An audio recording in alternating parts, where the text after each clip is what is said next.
Olá, meu nome é Antônia da Silva. Tenho 78 anos e vou contar a história que transformou minha vida. Era 1972. Eu tinha 25 anos. Casada com Francisco há 8 anos. Ele trabalhava como contador na única agência bancária de nossa pequena cidade. Tínhamos 2 filhos, Pedro, de 6, e Clara, de 4. E eu era uma dona de casa exemplar. Minha vida girava em torno da minha família, como era esperado de uma boa esposa na época. As saídas de Francisco para colocar o serviço em dia se tornaram frequentes. Certa noite, com Pedro doente, decidi ligar para o banco. Dona Fátima, a telefonista, me informou que Francisco havia saído às 18 horas. Aquelas palavras me atingiram como um tapa. Sentada, lembrei dos comentários sutis das vizinhas e dos olhares de pena na igreja. Quando Francisco chegou, depois da meia-noite, com o cheiro de perfume feminino, eu o confrontei. Primeiro ele negou, depois ficou bravo, acusando-me de não confiar nele. Ele disse que eu era apenas uma dona de casa e não entendia o mundo lá fora. Chorei a noite toda. E algo dentro de mim se quebrou para sempre. Uma semana depois, Joana, nossa vizinha, me confirmou que todos já sabiam. Francisco tinha um caso com a nova professora da escola. Ela me contou que ele havia alugado um apartamento para a moça, montando uma vida paralela. Naquela tarde, peguei o pouco dinheiro que havia economizado e fui até a rodoviária. Não fiz escândalo.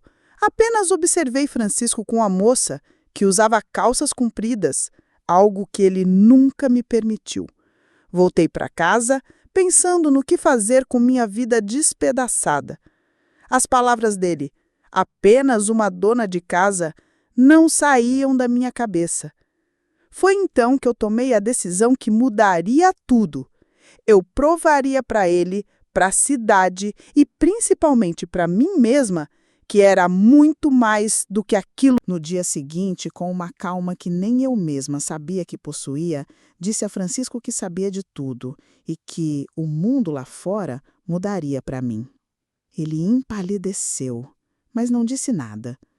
Eu não abandonei naquele dia, pois em 1972, uma mulher na minha situação tinha poucas opções. Olhei-me no espelho e não me reconheci. Foi então que me lembrei de Dona Benedita, uma viúva respeitada que dava aulas. Bati em sua porta e contei que queria estudar e me tornar professora. Ela me ouviu com sabedoria e me encorajou a estudar para o supletivo do colegial. Durante um mês, estudei escondida, depois que todos dormiam. Reaprendendo tudo, meus olhos ardiam de sono, mas a esperança me empurrava para continuar. Um dia, minha filha Clara me encontrou estudando e, ao saber que eu queria ser professora, sussurrou: "Mamãe, você vai ser a melhor professora do mundo!" Aquelas palavras me deram força.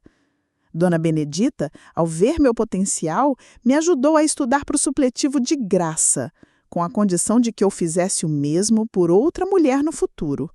Prometi honrar o compromisso. 3 vezes por semana, com a desculpa de ajudar na igreja, eu ia para a casa dela estudar. O dinheiro para as passagens e materiais vinha da venda de bolos e doces que eu fazia escondido. Certa noite, Francisco chegou mais cedo e me pegou com os livros. Ele riu com deboche e perguntou para que eu queria estudar, se seria para ser mais culta quando servir o café para as visitas. Quando respondi que era para ter um diploma e trabalhar se precisasse, seu rosto mudou para raiva. Ele bateu na mesa, jogou os livros no lixo e disse que uma mulher dele não precisava trabalhar. Eu, no entanto, mantive minha decisão. Ele visitou Dona Benedita furioso, mas ela riu e disse que continuaria me ensinando, apenas de forma mais discreta. Passei a estudar na casa de Dona Augusta, uma amiga de Benedita. 2 meses depois, fiz as provas do supletivo e passei com notas altas. Guardei o certificado na Bíblia, o único lugar onde sabia que Francisco jamais olharia. A Antônia, que havia enterrado seus sonhos, estava despertando novamente. A preparação para o vestibular da escola normal foi exaustiva. O clima em casa estava cada vez mais tenso, com Francisco chegando tarde, me tratando com superioridade. Na véspera do vestibular, Joana me contou que a professora com quem Francisco tinha um caso estava grávida.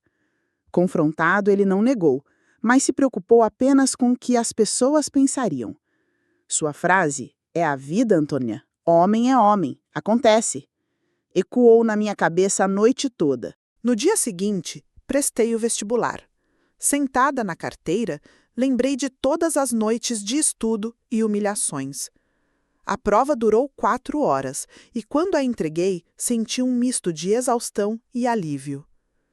Durante o mês de espera, Francisco ficou ainda mais ausente e mal-humorado.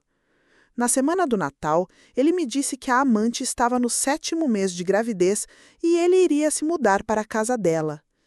Eu disse que não precisávamos dele, pois ele só estava ali de corpo, nunca de alma. Ele, que esperava lágrimas e súplicas, pareceu aliviado com a minha reação. Na primeira semana de janeiro de 1973, recebi 2 comunicados que mudaram minha vida. Fui aprovada no vestibular da escola normal e Francisco sairia de casa no final daquela semana. Contei aos meus filhos e Pedro, com apenas 7 anos, me abraçou e disse: "Eu vou cuidar de você e da Clara." 2 dias depois, Francisco saiu sem olhar para trás. Pela primeira vez em minha vida adulta, eu estava sozinha. Consegui um emprego como auxiliar na mercearia do seu Zé para me sustentar. A rotina era exaustiva, mas eu sentia uma realização que nunca havia experimentado. Na escola, as alunas e professoras duvidavam da minha capacidade, mas eu estudava com uma determinação que assustava, conquistando o respeito de todos. Uma de minhas colegas me disse: "Você é minha inspiração. Quando crescer, quero ser forte como você." O segundo ano do curso chegou e minha rotina estava mais estabelecida. Meu emprego na mercearia evoluiu para a contabilidade.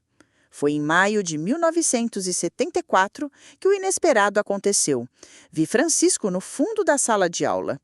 Ele esperou a aula terminar e me abordou, parecendo mais velho e cansado. Ele me disse que a professora, Joana, o havia deixado e voltado para a casa dos pais. Ele havia sido promovido e me propôs que recomeçássemos em Ribeirão Preto, onde ninguém sabe nossa história. Olhei para ele, incrédula. Perguntei o que aconteceria quando aparecesse outra mulher e ele insistiu que havia mudado. Eu respondi: "Não, Francisco, você não mudou, só está sozinho e com medo." Ele parecia surpreso com minha resposta, pois esperava que eu estaria ansiosa para voltar para ele.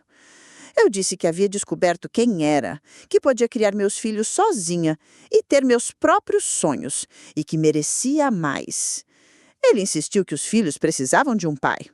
E eu respondi que eles precisavam de um pai que fosse um exemplo de caráter, não alguém que abandona a família quando surge uma nova emoção. Ele me disse que ainda me amava, mas aquelas palavras agora soavam vazias para mim. Levantei-me e fui embora, deixando-o sentado sozinho na lanchonete. Minha vida continuou a florescer. Em janeiro de 1975, me tornei professora auxiliar na escola de meus filhos. O ponto de virada veio em março, quando a professora titular adoeceu e eu fui convidada a assumir a turma. Assumi a turma e trabalhei dobrado. Quando a professora voltou, pediu à diretora que me mantivesse com a turma. Em outubro, a Escola Miranda abriu concurso para professores efetivos. Com a coragem de minha filha Clara, que me disse: "Vai, mamãe, você sempre fala que a gente deve tentar, mesmo com medo", eu me inscrevi. Em novembro, prestei as provas e, para minha surpresa, elas foram mais fáceis do que eu esperava. O resultado sairia em janeiro de 1976.